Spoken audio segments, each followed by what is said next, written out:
Arrow Season 7 has now come to a close, so with that, I figured I'd share my overall thoughts of the season. What was good, what was bad. Overall, I don't think the season was particularly great. I don't necessarily think it was awful either, though. So with that being said, let's go ahead and get into the good. Firstly, the prison storyline in the first half of the season was good for the most part. The storyline gave the season some of its best episodes, and also some of its best fight scenes. A lot of the fight scenes that took place within Slapside were the best of the season, some of the best the show has ever done, and were just very enjoyable to watch. I also think the character development in the first half of the season was pretty strong, and it kinda dropped off in the back half. I think a lot of the characters they were developing that were in the prison with Oliver were the most well-developed characters throughout the season. And also just Oliver himself was developed better in the first half of the season compared to the back half. I think Roy was used very well throughout the season. I just wish we would have gotten a little more of him. He was always a supporting character throughout, and in some episodes he did play a major role, which I enjoyed. I just wish he was a bit more integral and vital than he actually was.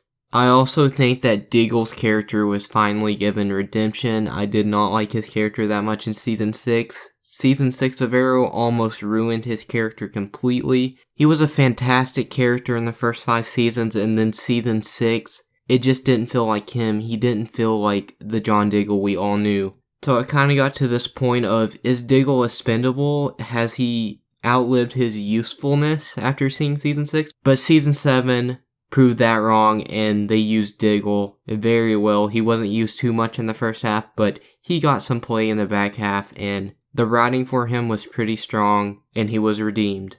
Another positive for me was Bronze Tiger. His character was actually given depth, something that he didn't have in Arrow Season 2 or in future appearances. He just kind of felt like a villain of the week played by a good actor. But this season, the writing for him was strong. He was given character, he was given an arc, and I think they do that arc very well, and I think it pays off greatly.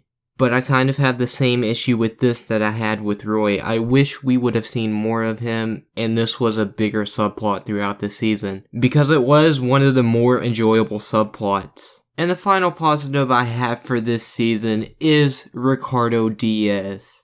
I think he is the strongest villain throughout this season, and I really enjoy his interplay with all the other characters, the members of Team Arrow, and the other villains that he interacts with. I also think they stay very true to his character from what they set up in Season 6. I don't think he's written very differently, and that's a good thing. That's sometimes a problem that shows have if they're using the same villain in different seasons with different writers. That character can seem totally different, and it can just ruin the character, but that wasn't the case here. But on the other hand, I think his character still had a ton of potential, and this season could have utilized him to further better the story and the plot, and to just make the season better overall. One more thing I want to add just before we get to the negative side of things. I love how the crossover, the Elseworlds crossover, was actually incorporated directly into Arrow Season 7, and wasn't just its own thing. It wasn't just a crossover between all the Arrowverse shows. It very much tied into Arrow. Now onto the bad. Both the Longbow Hunters and the Ninth Circle were wasted. These were leagues filled with assassins that were supposed to be the main threat throughout the season, and the season just didn't really do anything with them. There weren't really any characters developed between the two leagues. The Ninth Circle got a little bit more development than the Longbow Hunters did, but they were both extremely disappointing. I don't think they should have ever introduced the character of Emiko. She was written very poorly, and she was very much the focus of the season due to her relationship with Oliver and her father. I just think she's a very bad character, and I think almost every scene she's in just brings down the episode and the season as a whole for me. I think the season would have benefited greatly without incorporating her character. Also, of course, the character Felicity, she was once again annoying as she usually is, but this is something I've kind of gotten used to, but thankfully this was her last season, and I actually do think her send-off was done fairly well. But that brings me to another disappointment. The finale overall wasn't that great. It was a pretty bad finale. The last 10 minutes were very good, but The episode overall was kind of just a mess, and it was boring and it was bland, and it didn't really feel like a finale until the back half of the episode.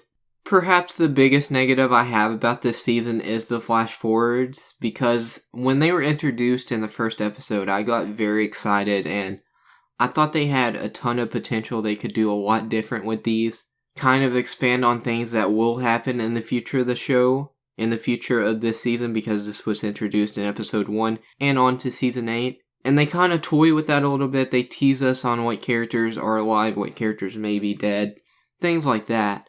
But I didn't really enjoy watching these flash forwards because they didn't really focus on characters I cared about.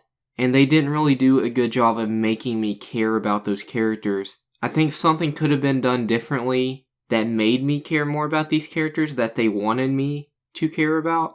But I just didn't really find anything compelling about these characters they were focusing on.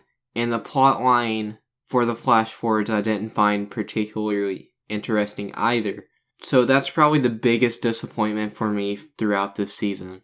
One more negative I have about this season is the villain swaps. There are multiple main villain swaps throughout this season, and this is something they did last season. They only did one main villain swap, and I thought that benefited the season greatly. But when they did it this season, I thought it did nothing but negate and worsen the story, slow down the plot. If they had only done the initial villain swap and stuck to that and not done the second one that they did, I don't think I would have as big of an issue with it, but the character that ended up being the overall main villain, I hated. I thought they were a terrible main villain for a season. And the main villain before that, they had only hyped up previously before his introduction. He was never introduced before he became the main villain. He was only spoken of. So they were building him up as this major threat, and I don't really think the character lived up to the threat that they were built up to be. I wish they would have just done what they had done in the first 5 seasons of the show, introduced the main villain, stick with them throughout the entire season.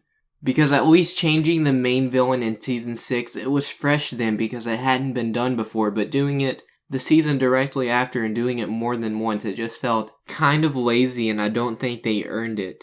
So overall, I found this season kind of disappointing, and I don't think it was very good, but there's plenty to enjoy. The prison storyline was great.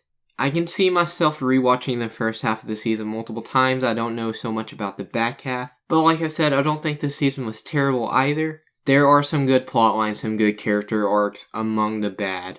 But anyway, let me know what you thought about this season down in the comments below. Be sure to like, share, and subscribe if you enjoyed the video. Thank you so much for watching. I will see you guys sometime.